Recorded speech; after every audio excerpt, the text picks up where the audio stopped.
আচ্ছা দেখো, আজকে আমরা এই সমযোজী যৌগ সম্বন্ধেই আরও বিস্তারিত আলোচনা করব। এখন সমযোজী যৌগের মধ্যে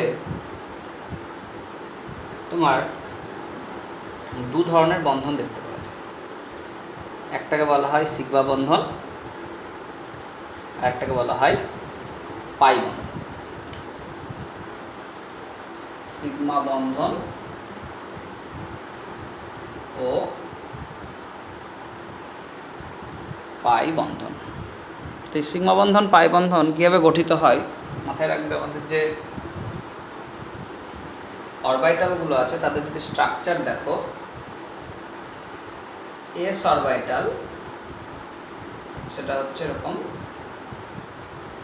স্ফেরিক্যাল। পি অরবিটাল এটা তিন রকম হয়। একটা হচ্ছে পিএক্স, এটা ধরে নাও পিওয়াই, আর এটা ধরে নাও পিজেড। আর ডি এর ক্ষেত্রে দেখেছো ডি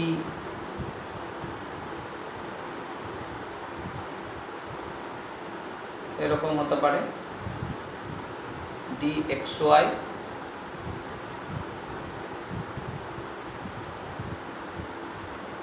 ডি ওয়াই জেড,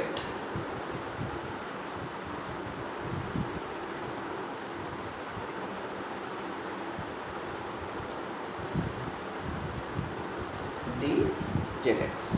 তাহলে এক্স ওয়াই হলে এটাকে এক্স অক্ষ ওয়াই অক্ষ ধরবো, ওয়াই জেড হলে এটাকে ওয়াই অক্ষটা জেড অক্ষ ধরলাম, আর জেড এক্স মানে এটাকে জেড অক্ষ এটাকে এক্স অক্ষ ধরলাম।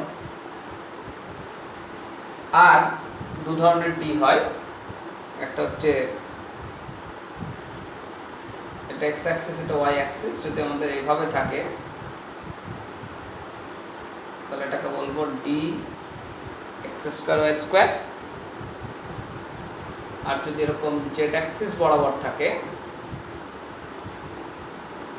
তখন সেটাকে বলা হয় ডি জেড স্কোয়ার। তাহলে আমাদের এই বিভিন্ন ধরনের কক্ষক যেগুলো আমরা পরমাণুর গঠন চ্যাপ্টারে পড়েছি, স্ট্রাকচারগুলো, সেগুলো একটু আলোচনা করব। এখন এই সিগমা বন্ধন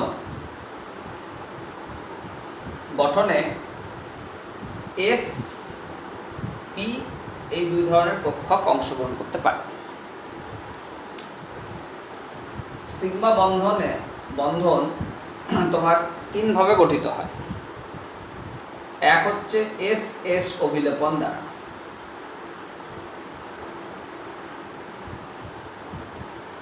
মানে এই ধরো একটা এস কক্ষক আর এই একটা এস কক্ষক, তাহলে এটাকে বলবো এস এস অভিলেপন দ্বারা। তো সিগমা বন্ধন মাথায় রাখবে, যদি ভিন্ন কক্ষকের মধ্যে মুখোমুখি অভিলেপন হয় তখন আমাদের সিগমা বন্ধন গঠিত হয়, তাহলে এটাকে বলছি এস এস অভিলেপন। দুই হচ্ছে এস পি অভিলেপন।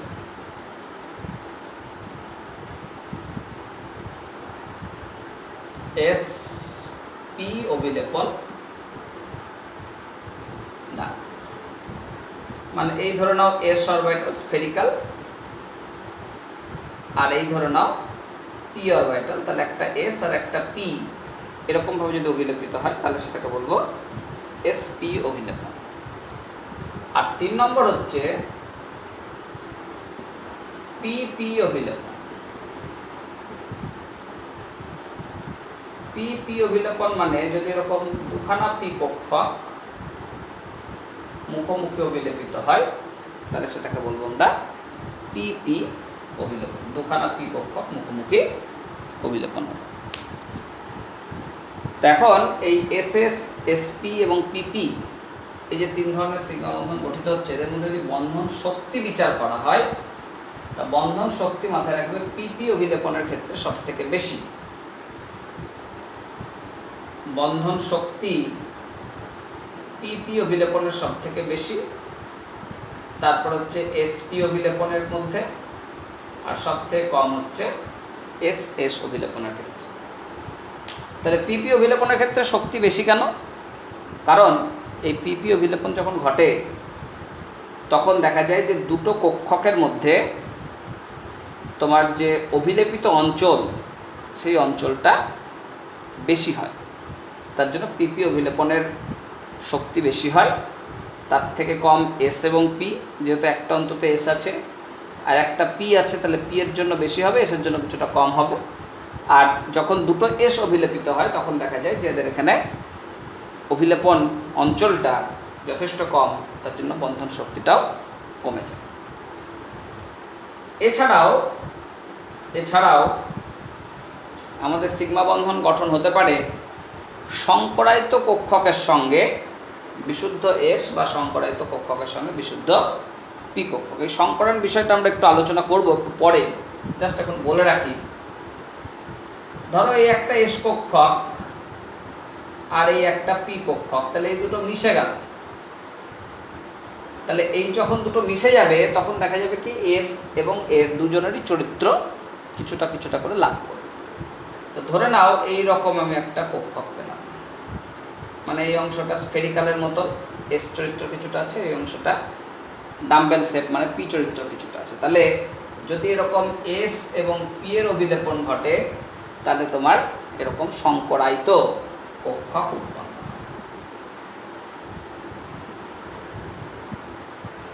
তা এই সংকরায়িত কক্ষকের মধ্যেও সংকরায়িত কক্ষকের সাহায্যে আমরা অভিলেপন দেখতে পাই। এই সংকরণ আবার 3 রকমের হয় এস এর ক্ষেত্রে, এস আর পি এর মধ্যে, এসপি, sp2, sp3। তো যাই হোক, আমরা সমস্ত সংকরণের ক্ষেত্রে একইভাবে দেখাই। তাহলে এই একটা সংকরায়িত কক্ষক, এর সঙ্গে আর একখান সংকরায়িত কক্ষক, তার মধ্যে অভিলেপন হতে পারে। বা ধরো একখানা সংকরায়িত কক্ষক, তার সঙ্গে একখানা বিশুদ্ধ পি কক্ষকের অভিলেপন হতে পারে।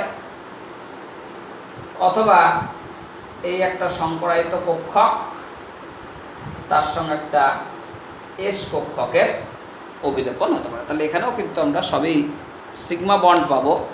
এখানে সংকরায়িত কক্ষকের মধ্যে অভিলেপন, এখানে সংকরায়িত কক্ষকের সঙ্গে বিশুদ্ধ পি এর অভিলেপন, আর এখানে সংকরায়িত কক্ষকের সঙ্গে বিশুদ্ধ এসের অভিলেপন। তাহলে এই বিভিন্নভাবে আমরা সিগমা বন্ধন গঠন দেখতে পাই। আর অণুতে আরেক ধরনের বন্ধনের অস্তিত্ব আছে, যেটাকে বলা হয় পাই বন্ধন। পাই বন্ধন। তা পাই বন্ধন কখন হবে মাথায় রাখবে, যখনই কোনো পরমাণুর মধ্যে, যে দুটো পরমাণুর মধ্যে একাধিক বন্ধন গঠিত হবে, ডবল বন্ড বা ট্রিপল বন্ড, সেই ক্ষেত্রে আমাদের পাই বন্ধনের সৃষ্টি হয়। মাথায় রাখবে সর্বদা সিগমা বন্ধন আগে গঠিত হয়, সিগমা বন্ধন গঠনের পরে বাকি যে বন্ধনগুলো থাকে সেগুলোকে আমরা পাই বন্ড বলি। অর্থাৎ যদি কোথাও দ্বিবন্ধন থাকে তাহলে একটাকে বলবো সিগমা, একটাকে বলবো পাই। যদি কোথাও ত্রিবন্ধন থাকে তাহলে একটাকে বলবো সিগমা, আর এই বাকি দুটোকেই আমরা বলবো পাই বন্ধন। তাহলে এককভাবে কিন্তু কখনোই পাই বন্ধন হয় না, আগে সিগমা বন্ধন গঠিত হয়। সিগমা বন্ধন গঠনের পরে যদি আরও একাধিক বন্ধন দেখতে পাওয়া যায় তখন পাই বন্ধন পাবো। ডবল বন্ডের ক্ষেত্রে পাই বন্ড একটা, ট্রিপল বন্ডের ক্ষেত্রে পাই বন্ড দুটো, এবং এর বেশি কিন্তু পাই বন্ড হয় না। ম্যাক্সিমাম আমরা কোভালেন্ট কম্পাউন্ডের ক্ষেত্রে 3টে বন্ধনই দেখতে পাই, 3-এর বেশি বন্ধন সম্ভব নয়। এবার এই পাই বন্ধন গঠন কখন হবে, যদি দুখানা পি কক্ষক সমান্তরাল অবস্থানে থাকে এবং তাদের মধ্যে যদি এরকম পাশাপাশি অভিলেপন ঘটে। তাহলে এরকম পাশাপাশি যদি অভিলেপন হয় তখন আমরা এই বন্ধনকে বলবো পাই বন্ধন। তাহলে পাশাপাশি যদি অভিলেপন ঘটে তাহলে সেটাকে আমরা বলবো পাই বন্ধন। পাই বন্ধন অভিলেপন দু জায়গায় দেখাচ্ছে, কিন্তু একটাই আমরা বন্ধন গঠিত হচ্ছে বলে মনে করি। এবার দেখো, এই সমযোজ্যতা সংক্রান্ত আমাদের নতুন একটা তত্ত্ব আলোচনা করব, যেটাকে বলা হচ্ছে সংকরায়ন তত্ত্ব। এই সংকরায়ন তত্ত্ব আলোচনার আগে আমাদের যে বিষয়টা জানতে হবে যে কার্বনের চতুষ্যোজ্যতা কীভাবে হয় তার ব্যাখ্যা।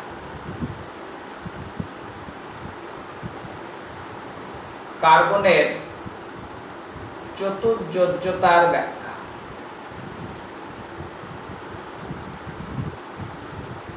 তোমরা জানো যে কার্বনের পরমাণু ক্রমাঙ্ক 6, ইলেকট্রন বিন্যাস করলে আমরা দেখব 1s2 2s2 2p2। যোজ্যতা কক্ষক হচ্ছে 2s এবং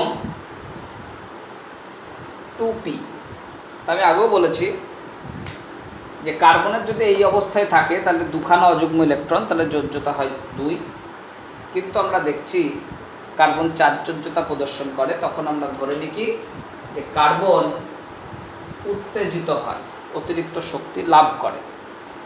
তখন এই ভ্যালেন্স কক্ষকের ইলেকট্রন, যোজ্যতা কক্ষকের ইলেকট্রন এরকমভাবে জোড়া থেকে ভেঙে গিয়ে বিজোড় ইলেকট্রন সৃষ্টি করে।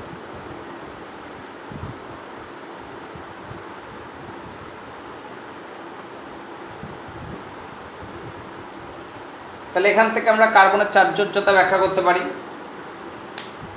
এই 4 যোজ্যতা ব্যাখ্যা করা তো গেল, তাহলে এই সংকরায়ন এই বিষয়টা আসছে কেন, নতুন একটা টার্ম কেন আসছে, এটা আমাদের আগে ভাবা উচিত। যে কার্বনের তো 4 যোজ্যতা, তাহলে কার্বনের 4 যোজ্যতা ব্যাখ্যা করা তো হয়েই গেল, তাহলে এখন সংকরায়ন কথাটা কেন এলো? দেখো, আমরা যখন কার্বনের বিভিন্ন যৌগ নিয়ে আলোচনা করি তখন তাদের বন্ধন শক্তি হিসাব করতে গিয়ে আমাদের এই সংকরায়ন তত্ত্বটাকে নিয়ে আসা হয়। যেমন ধরো তুমি মিথেন নিলে, CH4 মিথেন নিলে, তাহলে এখানে কি হচ্ছে, প্রত্যেকটা CH বন্ধন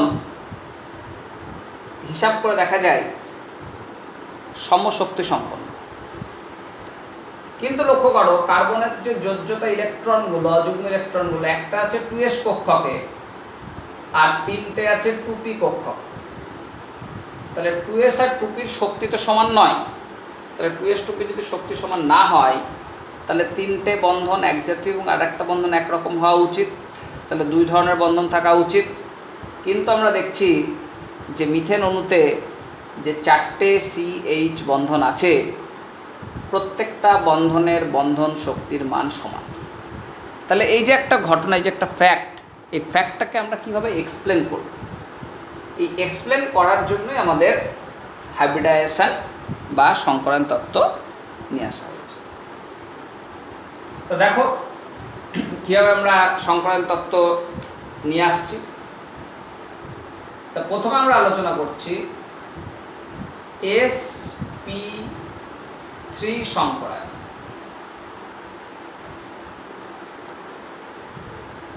এটা দেখতে পাওয়া যায় বিভিন্ন অণুর মধ্যেই থাকে। তার মধ্যে আমরা কার্বন ঘটিত দুখানা যৌগ বলছি, যে CH4 এবং C2H6, মিথেন এবং ইথেন এর মধ্যে আছে। তাহলে কার্বন এর যোজ্যতা ইলেকট্রন 2s এ এবং 2p তে অবস্থান করছে, মোট 4খানা ইলেকট্রন। তাহলে এরকম ভাবো একটা s কক্ষক আছে আর এরকম ভাবে 3খানা p কক্ষক অবস্থান করছে। এবার সংকরায়ন তত্ত্বে বলা হচ্ছে এই কক্ষকগুলো সব সংমিশ্রিত হয়ে গেল, মিলেমিশে গেল, এবং মেশার সময় দেখছি কি একখানা s কক্ষকের সঙ্গে 4খানা p কক্ষক সংমিশ্রিত, এই একখানা s কক্ষকের সঙ্গে 3খানা p কক্ষক সংমিশ্রিত হয়েছে। তাহলে যেহেতু একটা s 3টে p, তার জন্য সংকরায়িত কক্ষকগুলোকে আমরা বলছি সব sp3। তাহলে সংকরায়ন মানে হচ্ছে যে কতগুলো কক্ষক সংমিশ্রিত হওয়ার পরে সমশক্তি সম্পন্ন এবং সমসংখ্যক কক্ষক উৎপন্ন হবে। সমশক্তি সম্পন্ন এবং সংখ্যক কক্ষক উৎপন্ন হবে। এখানে দেখো প্রত্যেকটা শক্তি কিন্তু আলাদা ছিল, এসের একরকম, পিগুলোর একরকম, কিন্তু যখন মিশে গেল তখন আমরা এইটা এটা এটা এটা কারোরই শক্তির মধ্যে আমরা পার্থক্য দেখতে পাবো না, সবগুলোকে বলবো সমশক্তি সম্পন্ন। এবং যেহেতু এখানে 4খানা কক্ষক সংমিশ্রিত হয়েছে, তাহলে এখানে উৎপন্ন কক্ষকের সংখ্যাও 4টে, তাহলে যতগুলো কক্ষক সংমিশ্রিত হলো ততগুলো সমশক্তি সম্পন্ন কক্ষক উৎপন্ন হলো। তাহলে এখন দেখো এইটা যখন সংকরণের আগে 100% এস চরিত্র ছিল, আর এগুলো সব 100% করে পি চরিত্র ছিল, কিন্তু এখন এই এস চরিত্রটা 4টের মধ্যেই চলে এসছে। তাহলে প্রত্যেকটা কক্ষক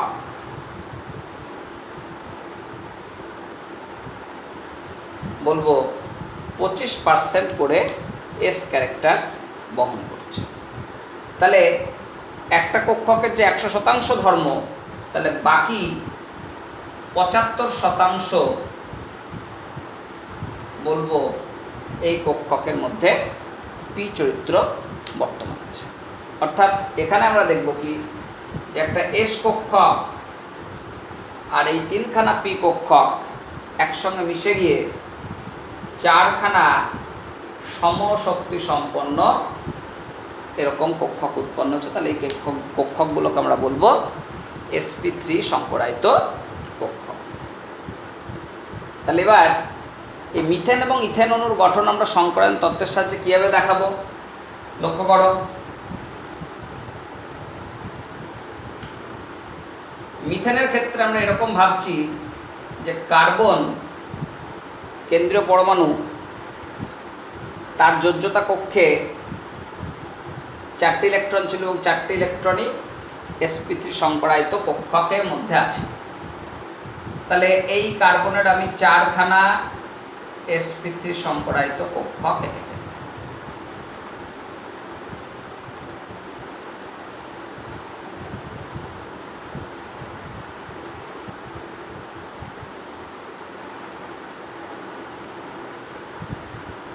তাহলে প্রত্যেকটাতে একটা করে অযুগ্ম ইলেকট্রন আছে। এবার এই অযুগ্ম ইলেকট্রনের সঙ্গে হাইড্রোজেনের যে এস কক্ষক তার ইলেকট্রন এসে জোড়া লাগছে। তাহলে দেখো একটা কার্বনের সঙ্গে 4টে হাইড্রোজেন জোড়া লাগলো। তাহলে এরকম sp3 সংকরায়ন যখন হবে তখন আমরা বলবো যৌগের আকৃতি চতুস্তলকীয়। যৌগের আকৃতি চতুস্তলকীয়। তাহলে মিথেন অণুর ক্ষেত্রে আমরা এইভাবে এর গঠনটাকে ব্যাখ্যা করতে পারি। তাহলে ইথেনের ক্ষেত্রে আমরা কিভাবে করব, লক্ষ্য করো। কার্বন এখানে 2খানা আছে, তা আমরা ডবল অ্যারো আঁকছি না, ডবল অ্যারো আঁকলে ছবিটা হেজি হয়ে যাবে, সেজন্য আমরা ছোট লোকটাকে এবার না এঁকে বোঝাচ্ছি। তাহলে একটা কার্বন, পাশে আর একটা কার্বন, তারও 4টে সংকরায়িত কক্ষক।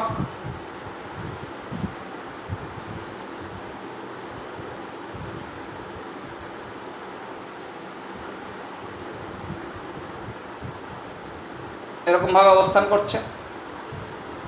এবার এই 4খানা সংকরায়িত কক্ষকে 4টে অযুগ্ম ইলেকট্রন, এই কার্বনের পাশের কার্বনেরও 4টে অযুগ্ম ইলেকট্রন।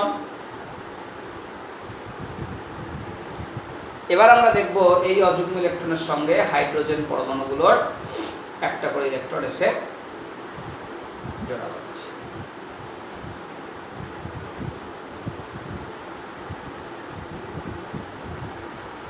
বুঝতে পারলাম? তাহলে দেখো এখানে এই যে কার্বন কার্বন মুখোমুখি অভিলেপন হয়েছে, তার মানে এখানে একটা সিগমা বন্ড ফর্মেশন হয়েছে sp3 সংকরায়িত কক্ষকের সঙ্গে sp3 সংকরায়িত কক্ষকের অভিলেপনের দ্বারা। এছাড়াও যে 4খানা তিনখানা করে হাইড্রোজেন এই কার্বনের সঙ্গে যুক্ত হচ্ছে, তাহলে এগুলো কিন্তু sp3 সংকরায়িত কক্ষকের সঙ্গে ডি কক্ষক sp3 সংকরায়িত কক্ষকের সঙ্গে এস কক্ষকের অভিলেপনের ফলে তৈরি হচ্ছে। তাহলে এখানে মোট 7খানা সংকরায়িত কক্ষক আছে। এই 7খানা সংকরায়িত কক্ষকের মধ্যে 7খানা সিগমা বন্ধন আছে। এই 7খানা সিগমা বন্ধনের মধ্যে একটা হচ্ছে কার্বন কার্বন সিগমা বন্ধন, যেটা তোমার দুটো sp3 সংকরায়িত কক্ষকের মধ্যে হয়েছে। আর এই বাকি 6টা কার্বন হাইড্রোজেন সিগমা বন্ড, যেগুলো সংকরায়িত কক্ষকের সঙ্গে হাইড্রোজেনের এস কক্ষকের অভিলেপনের দ্বারা গঠিত হয়েছে। তাহলে যেহেতু এটা sp3 সংকরায়িত কার্বন, তাহলে এক্ষেত্রেও মাথায় রাখবে যৌগের আকৃতি চতুস্তলক হবে। তাহলে চতুস্তলক কীভাবে ভাববে? এই অংশটুকুর মধ্যে একটা চতুস্তলক কল্পনা করে নিতে পারবে। একই রকমভাবে এই অংশটার যদি যোগ করো, তাহলে এখানেও একটা চতুস্তলক অবস্থান করছে। তাহলে দুটো চতুস্তলক এখানটায় আচ্ছা, তাহলে মাথায় রাখবে sp3 সংকরায়িত যদি কোনো অণু পাও, তাহলে তাদের গঠন আকৃতি সবসময় চতুস্তলকীয় হবে।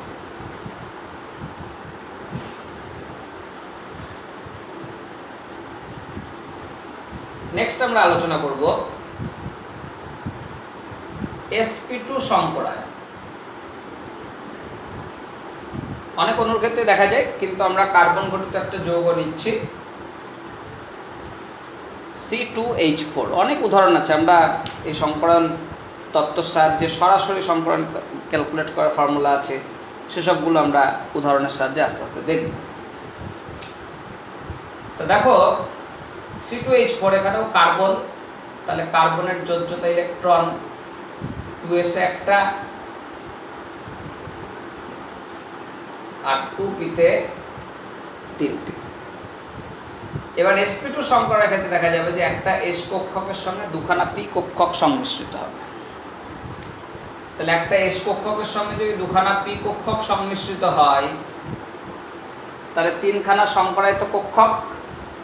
তাহলে এখানে একটা s আর দুটো p যেহেতু মিশেছে, তার জন্য এটার নাম হয়ে গেল sp2। আর এইখানে একটা বিশুদ্ধ p কক্ষক, মাথায় রাখবে pz কক্ষকটা এখানে সংকরণে অংশগ্রহণ করে না, সেই pz কক্ষকটা অবস্থান করছে। তাহলে এই সংকরায়িত কক্ষকে 3টে আর এই pz কক্ষকে একটা। তাহলে এখন sp2 সংকরণের ক্ষেত্রে s চরিত্র আমরা বলবো 33.33% s ক্যারেক্টার। কারণ এখানে দেখো 100% s ছিল, সেটা 3টে ঘরের মধ্যে ডিস্ট্রিবিউট হয়ে গিয়েছে। তো 3টে ঘরের মধ্যে ডিস্ট্রিবিউট হয়ে গেলে তোমার প্রত্যেকটায় 33.33% এস ক্যারেক্টার, বাকি 66.66% তোমার এর মধ্যে পি চরিত্র লক্ষ্য করা যায়। তাহলে এবার এই ইথিলিন অণুটা আমরা কিভাবে গঠন করব দেখো। তাহলে প্রত্যেকটা কার্বনে 3টে সংকরায়িত কক্ষক, 1 2 3, একটা বিশুদ্ধ pz কক্ষক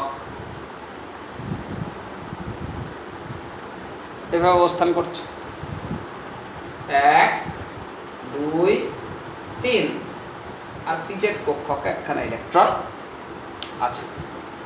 pz এর ইলেকট্রন এখানেও রাখতে পারো, এখানেও রাখতে পারো, যে কোনো এক জায়গায় রাখলেই হলো। তা আমরা এখানে দেখাই বা এখানে দেখাই, কোনো অসুবিধা নেই। আরেকটা কার্বন, তার ক্ষেত্রে একই রকম অবস্থায় আমরা দেখতে পাচ্ছি। তাহলে এখানে 1 2 3 4। এবার আমরা দেখব এই সংকরায়িত কক্ষকে যে ইলেকট্রন আছে, সেই ইলেকট্রনের সঙ্গে একটা করে হাইড্রোজেন পরমাণুর ইলেকট্রন এসে জোড়া হয়।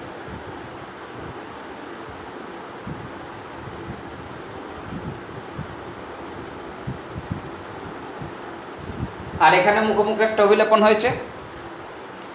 আর এই যে দুখানা সমান্তরাল কক্ষক দেখতে পাচ্ছ, যেখানে একটা একটা করে দুটো অযুগ্ম ইলেকট্রন আছে, সেই অযুগ্ম ইলেকট্রনগুলোর মধ্যে একটা সাইড ওয়াইজ ওভারল্যাপিং হয়, যেটা আমরা একটু আগে বলেছিলাম পি কক্ষকের ক্ষেত্রে এইভাবে পাশাপাশি থাকলে অভিলেপন হয়। এখন অতটা দূরে দেখাচ্ছি তো, কিন্তু অতটা দূরে থাকে না, এগুলো বন্ডগুলো এত ছোট হয় যে এটা কাছাকাছি চলে আসে, কিন্তু এখন দেখানোর উপায় নাই, সেই জন্য আমরা দূরে দূরে দেখিয়েছি। তার জন্য আমরা এরকম ডটেড লাইন দিয়ে দেখিয়ে দিলাম।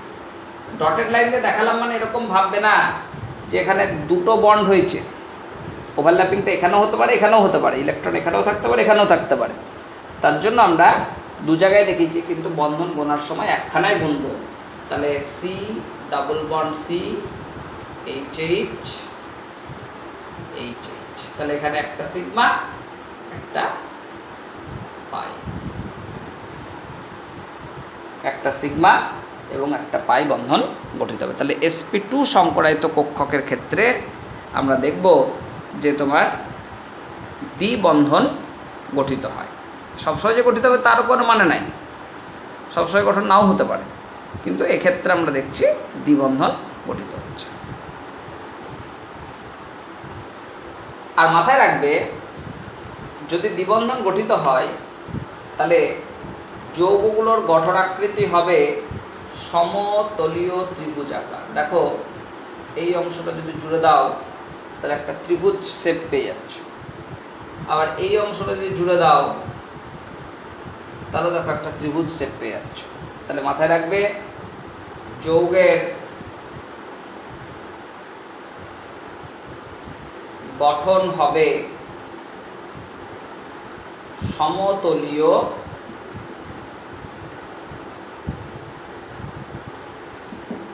ত্রিভুজাকার।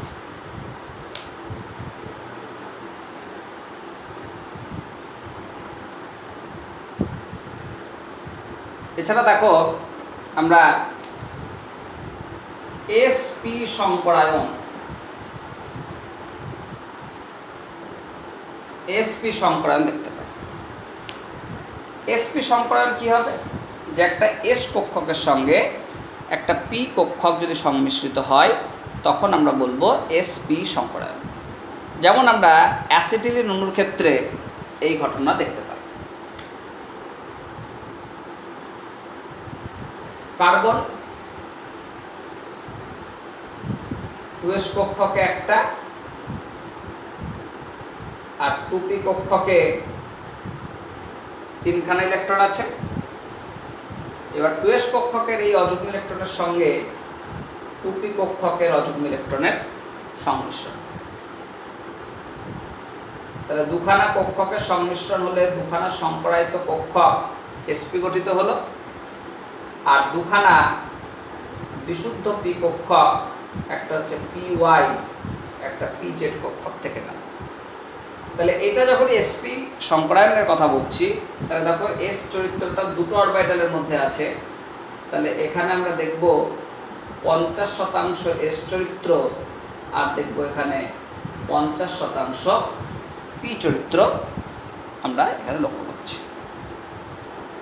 তাহলে আমরা যদি অ্যাসিটিলিন অণুর গঠনের ক্ষেত্রে আসি তাহলে কি দেখব, যে কার্বন এর এখানে দুখানা সংকরায়িত কক্ষক আছে, এই একটা এই একটা, দুখানা বিশুদ্ধ p কক্ষক আছে, এই একটা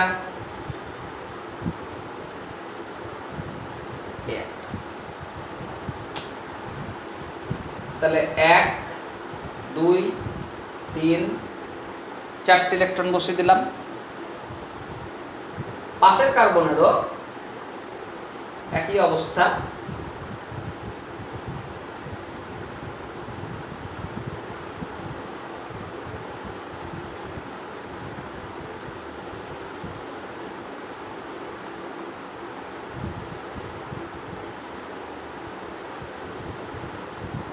হাইড্রোজেন এসে জোড়া বাঁধলো। এবার দেখো এইখানে দুখানা কক্ষক আছে, এই দুখানা কক্ষকের মধ্যে একটা সেট ভাবো এইভাবে আছে প্যারালাল, তাহলে এই প্যারালাল দুটোর মধ্যে একটা ওভারল্যাপিং হলো, তাহলে একটা পাই বন্ধন হলো। আর একটা হবো এইভাবে প্যারালাল হয়ে আছে, তাহলে দুটোই প্যারালাল, এটাও প্যারালাল এটাও প্যারালাল। তাহলে এইভাবে যখন প্যারালাল হয়ে আছে তখন আমি এইটার সঙ্গে এইটার একটা ওভারল্যাপিং ঘটছে বলে ধরে নিচ্ছি। তাহলে এখানে আমরা দেখব কার্বনের সঙ্গে কার্বন এরকম একটা ট্রিপল বন্ড ফর্মেশন হচ্ছে। এই ট্রিপল বন্ডের মধ্যে তাহলে একটা হচ্ছে সিগমা বন্ধন, আর এই দুখানা হচ্ছে দুটো পাই বন্ধন। আর যদি কোনো অণুর ক্ষেত্রে এরকম এসপি সংকরণ হয়, আবার বলছি ট্রিপল বন্ড হতেই হবে, এসপি সংকরণ হলে নাহলে হবে না সেরকম কিন্তু নয়। অনেক ক্ষেত্রে দেখা যায় যে ট্রিপল বন্ড নাই, সেরকমও হতেই পারে যে একটা এস একটা পি এর মধ্যে হবে, আমরা পরে উদাহরণে আসব। তা এখানে যদি এসপি সংকরণ হয় তাহলে মাথায় রাখবে যৌগের গঠন হয়ে যাবে সরলরৈখিক। তাহলে এসপি সংকরায়নের ক্ষেত্রে যৌগের গঠন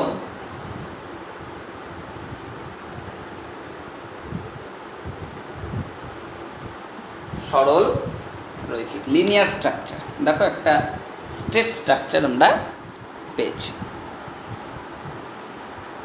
এছাড়াও দেখো আমরা আরও বিভিন্ন ধরনের সংকরণ স্তর দেখতে পাই, যেমন sp3d,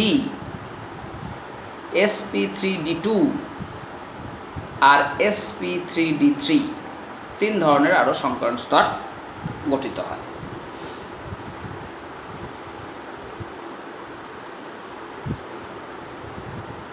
তাহলে এবার আমরা আসছি sp3d সংকরায়ন।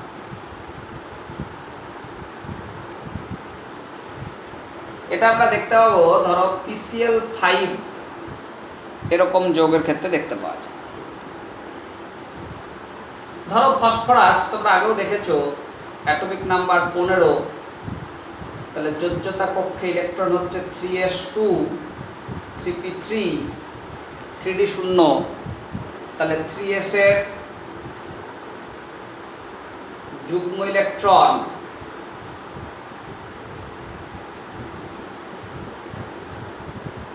একটা 3d তে স্থানান্তরিত হয়।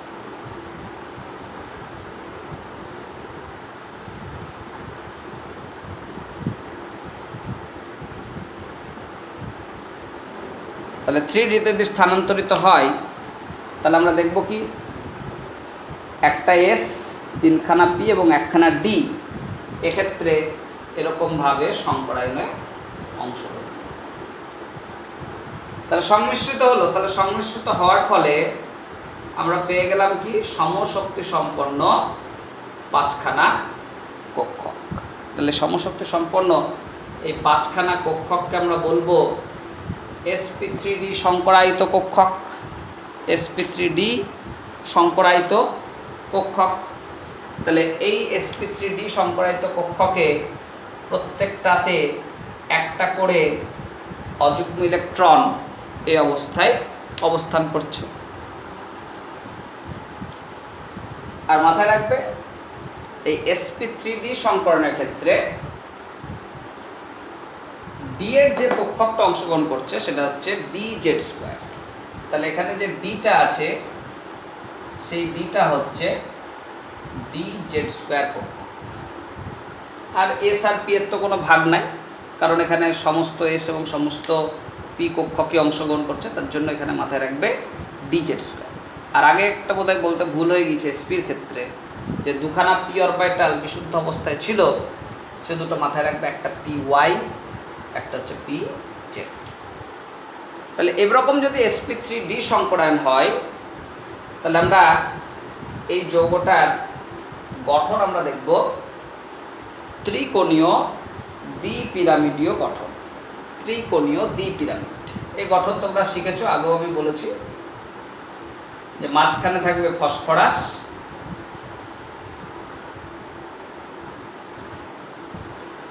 সমতলীয় ত্রিভুজের মাঝখানে আছে ফসফরাস, এই ত্রিভুজের ওপরে একটা, ত্রিভুজের নিচে একটা। তাহলে ওপর নিচে দেখানোর জন্য আমরা এরকম ওপর নিচে দাগ দিয়ে দিলাম। এবার এইখানে আমরা Cl Cl Cl Cl কে বসে। এবার দেখো একটা জিনিস আমরা নতুন বিষয় বলবো, যে এখানে দুই ধরনের কিন্তু বন্ধন আছে, একটা হচ্ছে তলের উপরে লম্ব আর তিনটে বন্ধন আছে সমতল। তো যেগুলো তলের উপর এরকম পারপেন্ডিকুলার থাকে এই বন্ধনগুলোকে বলা হয় অ্যাক্সিয়াল বন্ড। Axial bond. আর যেগুলো সমতলের মধ্যে থাকছে এগুলোকে বলা হয় ইকুইটোরিয়াল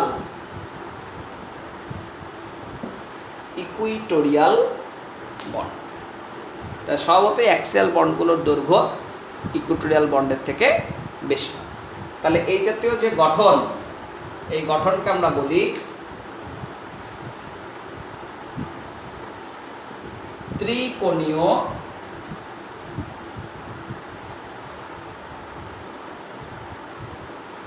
দ্বিপিরামিড গঠন। এবং ত্রিকোণীয় দ্বিপিরামিড হলে তোমরা আগেও শিখেছ বন্ধন কোণ এর দু ধরনের মান দেখতে পাবে। এক হচ্ছে এই ভ্যালু সমতলীয় ত্রিভুজের মধ্যে 120 ডিগ্রি, আর এই ভ্যালুটা, তাহলে দেখো এই প্লেনের উপরে তো একটা লম্ব পারপেন্ডিকুলার, তাহলে এই কোণের ভ্যালু হচ্ছে 90 ডিগ্রি। আর তুমি যদি এই অ্যাক্সেলের সঙ্গে অ্যাক্সেল গোটাটার অন্তর্ভুক্ত কোণ নাও তাহলে হবে 180 ডিগ্রি। তাহলে সমতলীয় বলছে ত্রিকোণীয় দ্বিপিরামিড গঠন আমরা sp3d সম্পর্কের ক্ষেত্রে দেখতে পাই। এবং আমরা বললাম যেখানে যে ডি কক্ষকটা অংশগ্রহণ করে সেটা হচ্ছে dz² কক্ষকটা, বাকি ডি কক্ষকগুলো কিন্তু এক্ষেত্রে অংশগ্রহণ করে না। আরেকটা জিনিস মাথায় রাখবে, পরবর্তীতে আমরা আলোচনা করব, যখন কোনো যৌগের এরকম sp3d সংকরায়ন চলে আসে কিন্তু দেখা যাচ্ছে যে 5খানা বন্ধনই নাই, তার মানে কি 5খানা বন্ধন না থাকলে আমরা বলি বাকি অবস্থানে নিঃসঙ্গ ইলেকট্রন জোড় থাকবে। নিঃসঙ্গ ইলেকট্রন জোড়ের জন্য জায়গার প্রয়োজন হয়, যেমন তোমরা দেখেছো জলের ক্ষেত্রে, অ্যামোনিয়ার ক্ষেত্রে আমরা VSEPR করতে গিয়ে দেখেছিলাম যে নিঃসঙ্গ ইলেকট্রন জোড় আছে, তাহলে নিঃসঙ্গ ইলেকট্রন জোড়ও তো একটা অবস্থান দখল করবে। তাহলে নিঃসঙ্গ ইলেকট্রন জোড় তখন আমরা কি করব, যদি পরমাণু ফুরিয়ে যায়, ধরো এখানে PCl5 জায়গায় অন্য কোনো একটা আছে যেখানে দেখা যাচ্ছে যে 4টে ইলেকট্রন আছে, বন্ড হবে, তাহলে আর একটা পজিশন ফাঁকা থেকে গেলে তখন সেই ফাঁকা পজিশনটাকে আমরা লোন পেয়ার ইলেকট্রন দিয়ে ভর্তি করে দিই, নিঃসঙ্গ ইলেকট্রন জোড় ওই অবস্থানে বসে যায়। এছাড়াও দেখো আমরা আর এক ধরনের সংকরণ দেখতে পাই, যেটা হচ্ছে sp3d2, যেমন SF6 এই অণুর ক্ষেত্রে দেখা যায়। সালফার যোজ্যতা কক্ষে 3s এ দুখানা আর 3p এখানে 4খানা ইলেকট্রন থাকে, আর 3d কক্ষক ফাঁকা থাকে। তাহলে উপযুক্ত শক্তি গ্রহণ করলে এই জোড়া ইলেকট্রনগুলো ফাঁকা ডি কক্ষকে স্থানান্তরিত হয়। তাহলে ফাঁকা ডি কক্ষকে যদি স্থানান্তরিত হয় তাহলে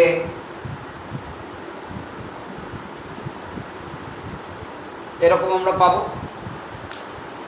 তা এই যে কক্ষকের ইলেকট্রনগুলো পেলাম এটাকে আমরা বলবো sp3d2 সংকরায়ন। একটা s, 3খানা p আর 2খানা d অংশগ্রহণ করছে, তার জন্য এটাকে বলছি আমরা sp3d2 সংকরায়ন। তাহলে এই সংকরায়িত কক্ষকে এবার কি হবে, প্রত্যেকটা কক্ষকে একটা করে অযুগ্ম ইলেকট্রন এসে অবস্থান করবে। এবং মাথায় রাখবে যে এই sp3d2 সংকরায়নের ক্ষেত্রে যে ডি কক্ষকগুলো অংশগ্রহণ করে সেটা হচ্ছে D x square Y square এবং ডি জেড স্কোয়ার। তাহলে এখানে প্রত্যেকটা কক্ষকে একটা করে অযুগ্ম ইলেকট্রন আছে, আর এইখানে যে দুটো ডি অংশগ্রহণ করেছে সেটা হচ্ছে D x square Y square এবং ডি জেড স্কোয়ার। আর এই sp3d2 সংকরণের ক্ষেত্রে আমরা যে গঠন দেখতে পাই সেটা হচ্ছে অষ্টতলকীয় গঠন। তোমরা আগেও দেখেছো, মাঝখানে সালফার থাকবে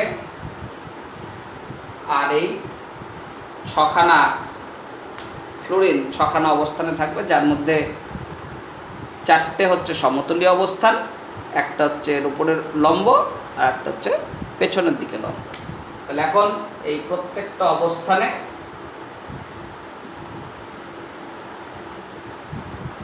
একটা একটা করে ফ্লোরিন অ্যাটমকে বসিয়ে দিলাম। এখানেও একই নিয়ম, যদি অনেক উদাহরণের ক্ষেত্রে দেখবে পরবর্তীতে যে ছখানা বন্ডই হয়তো নাই, তাহলে ছখানা যদি বন্ড না থাকে তাহলে আমরা যতক্ষণ বন্ড থাকবে সেই বন্ডগুলোকে বসালাম, বন্ধন ইলেকট্রন জোড় বসালাম, তারপরে যে অবস্থানগুলো ফাঁকা থাকে সেই অবস্থানে আমরা বসিয়ে দেব নিঃসঙ্গ ইলেকট্রন জোড়।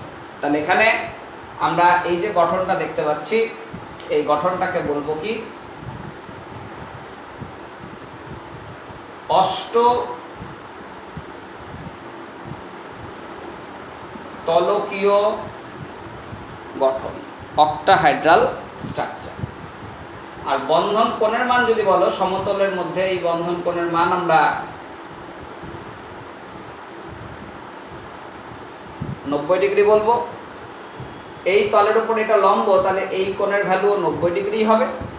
আর টোটাল যদি দুটো অ্যাক্সিয়ালের মধ্যে আমরা বন্ড অ্যাঙ্গেল মাপি সেটা হচ্ছে 180 ডিগ্রি। তাহলে এখানেও দু ধরনের বন্ড আছে, অ্যাক্সিয়াল বন্ড এবং ইকুটোরিয়াল বন্ড।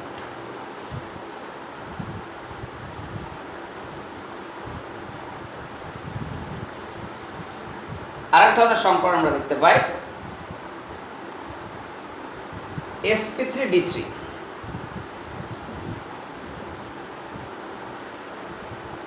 এই সংকরণ স্তর আমরা কখন দেখব? এই উদাহরণ তোমাদের বলা হয়েছিল IF7।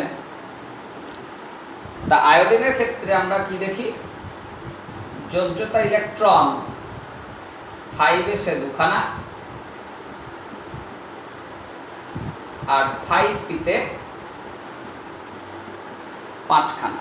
অর্থাৎ আয়োডিনের মোট যে ইলেকট্রন সংখ্যা সেগুলোকে বসাতে বসাতে বসাতে আসলে দেখবি 5s/5p 5 এ শেষ হয়ে যাচ্ছে, আর তারপরে এরকম 5d যার 5খানা ফাঁকা কক্ষ পড়ে থাকছে।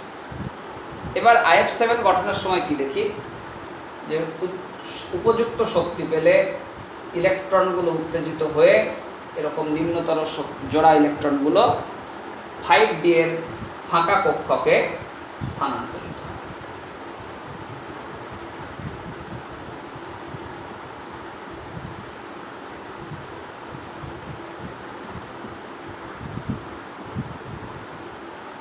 তাহলে স্থানান্তরিত হলো। এবারে একটা S, 3খানা P এবং 3খানা D সংমিশ্রিত হয়ে তোমার 7খানা সমশক্তি সম্পন্ন কক্ষক উৎপন্ন করছে। তাহলে এই সংকরণ স্তরকে আমরা বলছি sp3d2। এই 7খানা কক্ষকে 7খানা অযুগ্ম ইলেকট্রন অবস্থান করছে। এবং মাথায় রাখবে sp3d3, আর এই sp3d3 তে যে ডিগুলো অংশগ্রহণ করে সেটা হচ্ছে dxy, dyz আর dzx। এগুলো থেকে শর্ট কোশ্চেন হয় এবং সংকরণ স্তর তুলে দিয়ে বলবে এখানে কোন ডি আছে, তাহলে সেক্ষেত্রে তোমাকে মাথায় রাখতে হবে dxy, dyz, dzx। এরকমভাবে আমরা সংকরণ স্তর এর ক্ষেত্রে দেখতে পাচ্ছি এই dxy, dyz, dzx অংশগ্রহণ করছে যদি sp3d3 সংকরণ স্তর থাকে। তাহলে মাথায় রাখবে যদি আমাদের এরকম sp3d3 সংকরণ হয় তাহলে যৌগটার গঠন হয় পঞ্চকোণীয় দ্বিপিরামিড, অর্থাৎ একটা পঞ্চভুজের সমতলীয় অবস্থানে 5খানা বন্ড, একটা ওপরে একটা নিচে, অর্থাৎ একটা এই ধারে একটা পিছন ধারে। তাহলে এখানে মোট 7খানা অবস্থানে 7খানা ফ্লোরিন পরমাণুকে বসিয়ে দিলাম। তাহলে এই রকম গঠনকে আমরা বলি পঞ্চকোণীয় দ্বিপিরামিড গঠন। গঠনটার নাম হচ্ছে পঞ্চকোণীয় দ্বিপিরামিড গঠন। আর এখানে যদি আমরা বন্ধন কোণের কথা বলি, বিভিন্ন অ্যাঙ্গেল দেখতে পাবে। এখানে পঞ্চভুজের অন্তর্ভুক্ত কোণের মান 72 ডিগ্রি হয়। এই বনটা এই প্লেনের উপরে লম্ব হয়ে আছে, তাহলে এই কোণগুলো সবই হবে 90 ডিগ্রি।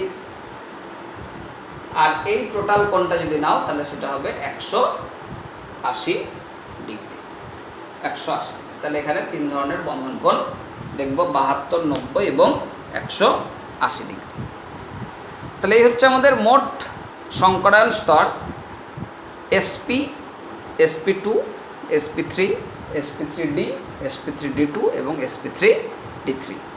sp হলে গঠন সরলরৈখিক, sp2 হলে সমতলীয় ত্রিভুজ, sp3 হলে চতুস্তলকীয়, sp3d হলে ত্রিকোণীয় দ্বিপিরামিড, sp3d2 হলে অষ্টতলকীয়, আর sp3d3 হলে পঞ্চকোণীয় দ্বিপিরামিড গঠন।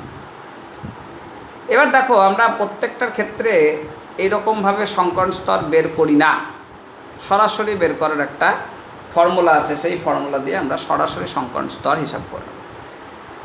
কারণ তোমাদের পরীক্ষা অনেক সময় থাকে যে অনেকগুলো স্ট্রাকচার তুলে দেয়, উদাহরণ দিয়ে দিল, এমসিকিউ ধরো 4টে উদাহরণ দিয়ে দিল, দিয়ে বললো এর সংকরণ স্তর কী। তাহলে এখন তুমি কি 4টে নিয়ে বসবে? 4টে নিয়ে বসলে অনেক সময় অ্যাবজর্ব করে দেবে। তার জন্য আমরা সরাসরি সংকরণ স্তর হিসাব করার একটা ফর্মুলা আছে। তবে মাথায় রাখবে, ফর্মুলার সীমাবদ্ধতা হচ্ছে যে সমস্ত যৌগগুলোর ক্ষেত্রে 2খানা কেন্দ্রীয় পরমাণু থাকছে, 2খানা সেন্ট্রাল অ্যাটম থাকছে, 2খানা হাইব্রিডাইজড অ্যাটম থাকছে, তার ক্ষেত্রে এটা প্রযোজ্য নয়। তাহলে কোন ক্ষেত্রে প্রযোজ্য নয়? এতক্ষণ যে উদাহরণগুলো করলাম, যেমন ধরো ইথিলিনের ক্ষেত্রে প্রযোজ্য, কারণ 2খানা কার্বন আছে, 2খানার সংকরণ স্তর বের করতে হচ্ছে। অ্যাসিডিলিনের ক্ষেত্রে প্রযোজ্য নয়, ইথেনের ক্ষেত্রে প্রযোজ্য নয়। তাহলে যাদের 2খানা করে সেন্ট্রাল অ্যাটম থাকবে তাদের ক্ষেত্রে প্রযোজ্য হবে না। প্রযোজ্যতা কোথায়? যেখানে একটাই সেন্ট্রাল অ্যাটম আছে, যেমন ধরো মিথেন, যেমন ধরো জল, যেমন ধরো অ্যামোনিয়া, যেমন ধরো BCl3, BeCl2, PCl5, SF6, যাদের একটা করে সেন্ট্রাল অ্যাটম আছে তাদের ক্ষেত্রে কিন্তু এই নীতি কার্যকর হবে, কোনো অসুবিধা নেই। এবং শুধু তাই নয়, এই ফর্মুলাটার সাহায্যে আমরা কোনো আয়নের গঠন কি হবে, তার সংকরণ স্তর কি হবে, সেটাও আমরা ব্যাখ্যা করতে পারি। এখানে একটা ফর্মুলা আছে, H সমান হাফ ইন্টু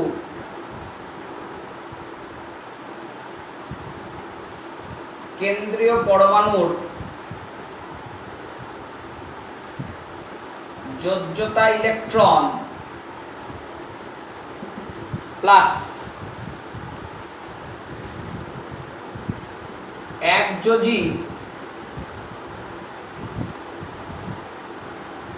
পরমাণু সংখ্যা প্লাস অ্যানায়নের আধান মাইনাস ক্যাটায়নের আধান। একটা বড় ফর্মুলা লিখেছি, উদাহরণ না দিলে বোঝা যাবে না। আপাতত ফর্মুলাটা তোমরা মনে রাখবে যে হাফ ইন্টু কেন্দ্রীয় পরমাণুর যোজ্যতা ইলেকট্রন প্লাস একযোজী পরমাণুর সংখ্যা প্লাস অ্যানায়ন থাকলে তার আধান যত মাইনাস থাকবে তত, মাইনাস ক্যাটায়নের আধান, অর্থাৎ যদি ক্যাটায়ন হিসাবে থাকে তাহলে তার যত আধান আছে তত একক মাইনাস করে দিয়ে একখানা সংখ্যা পাওয়া যাবে। সেই সংখ্যা থেকে আমরা সরাসরি সংকরায়ন বের করতে পারব। তাহলে এখন আমরা একটা ছক করে নিচ্ছি। একদায় দিচ্ছি H এর মান, আর একধারে লিখছি সংকরায়ন। 2 থেকে শুরু হয়, 2 হলে sp অর্থাৎ গঠন সরলরৈখিক, 3 হলে sp2, 4 হলে sp3, 5 হলে sp3d, 6 হলে sp3d2 এবং 7 হলে sp3d3, 7 হলে sp3d3।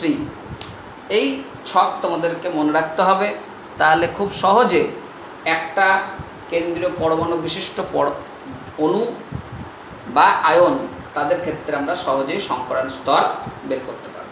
এবং আরেকটা জিনিস মাথায় রাখবো, আমরা এই ফর্মুলা থেকে একটা অণুতে কতগুলো নিঃসঙ্গ ইলেকট্রন জোড় আছে সেটাকেও ক্যালকুলেট করতে পারি। নিঃসঙ্গ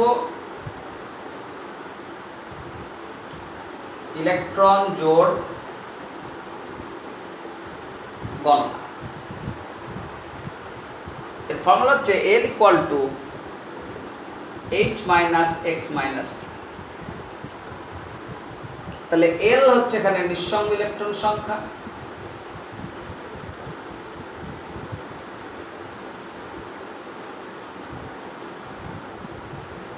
H হচ্ছে হাইব্রিডাইজেশন সংখ্যা বা সংকরায়ন সংখ্যা,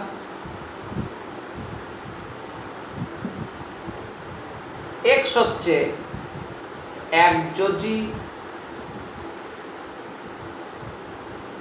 পরমাণু সংখ্যা,